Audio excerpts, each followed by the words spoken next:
Nah kalau saya masuk ke lingkaran yang kedua tadi, pidatonya Pak Jokowi, ada raja-raja kecil nih. Pak Prabowo. Pak Prabowo di lingkaran kekuasaannya, apakah itu merujuk kepada yang kita sebut tadi misalnya langkah-langkah yang dilakukan oleh Bung Bahlil ini atau tidak, ya kita nggak tahu. Karena dalam tafsiran saya, raja-raja kecil ini jelas tidak merujuk kepada orang di luar. Karena beliau mengatakan di dalam birokrasi, kata apanya Pak Prabowo. Apakah birokrasi itu dalam pengertian ASN? Saya kira juga enggak. ASN itu enggak punya kekuatan politik. Yang bisa raja kecil harus di backup oleh kekuatan politik. Dan kekuatan politik itu enggak sembarangan. Dan kekuatan politik yang paling dominan sekarang di lingkarannya Pak Prabowo itu adalah Partai Golkar. Dan yang melakukan tindakan yang jalan sendiri itu tadi, kalau penjelasannya Bung Dasko tadi, itu adalah Ketua Umum Golkar yang Menteri SDM-nya Pak Prabowo. Jadi ya apakah itu benar? Ya kita nggak tahu. Ya, saya kira itu tidak benar. Ya. Jauh dari itu Pak Bung Rai, karena apa? Ya. Karena Pak Bahlil itu adalah dekat dengan Pak Jokowi. Ya. Juga dekat dengan Prabowo. Jadi tidak mungkin seorang menteri yang namanya Pak Bahlil, yang juga ketemu Golkar, dekat dengan Pak Jokowi, dengan Pak Prabowo, kemudian dia berusaha untuk memisahkan. Saya kira justru usaha beliau adalah paling tidak untuk lebih mempererat.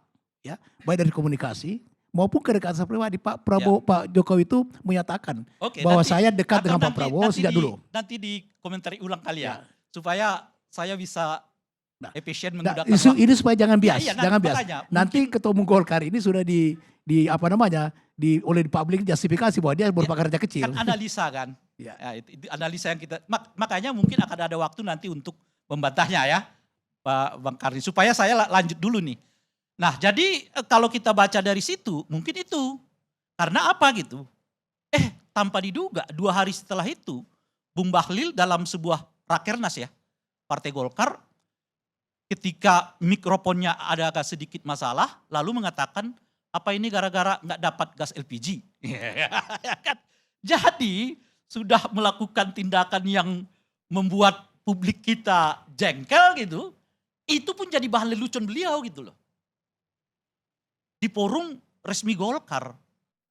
Itu kan nggak ada efeknya dengan kebijakan, tapi yang saya mau katakan itu kelakuan-kelakuan yang seperti ini bisa-bisa pada tingkat tertentu menjatuhkan kembali wibawa pamor dari dan citra Pak Prabowo gitu. Karena lelucon yang sebetulnya nggak lucu untuk orang lain, mungkin bagi internal Golkar juga saya nggak tahu apakah itu lucu atau tidak gitu, tapi itu jelas sesuatu yang menyakitkan. Orang udah susah payah nyari gas LPG melon 3 kg, malah jadi bahan lelucon bagi orang lain gitu. Itu kan seorang empatinya nggak terlihat dalam peristiwa yang 2-3 hari di mana gas LPG itu susah didapatkan di pengecer gitu. Saya punya opsi atau tawaran, setidaknya menurut saya ada 4 menteri yang patut dipertimbangkan oleh Pak Prabowo untuk diganti. Satu adalah ya Pak Bahlil. Udah berkali-kali tuh Pak Bahlil maju sendiri gitu. Itu kan fatal ya kalau benar apa yang disebutkan oleh Pak Dasko itu kan. Tunggu dulu Bang Nurdin. Itu menurut saya tidak fatal itu. Karena tidak ada kebijakan yang menciptakan keresahan masyarakat, yang bisa memperlukan presiden. Kan gitu kalau soal Pak Dasko. Bung Ray nanti bisa tanya Pak Dasko. Soalnya Bang Karni terlalu panjang ini. Iya nanti ini dijawab. Terlalu panjang menceramai kita Karena ini ARC ini bukan ceramah karena Bang Nurdin ngambil waktu sedikit. Saya kira tadi Bang Nurdin ngambil panjang. Nah, saya sedikit Jadi aja. alokasi kita berdua itu Bang Nurdin 30 menit. Oh gitu. Bang Nurdin ngambilnya cuma 20, ya saya terpaksa. Iya kan? Mengisinya gitu loh maksud saya gitu. Nah jadi satu Bahlil.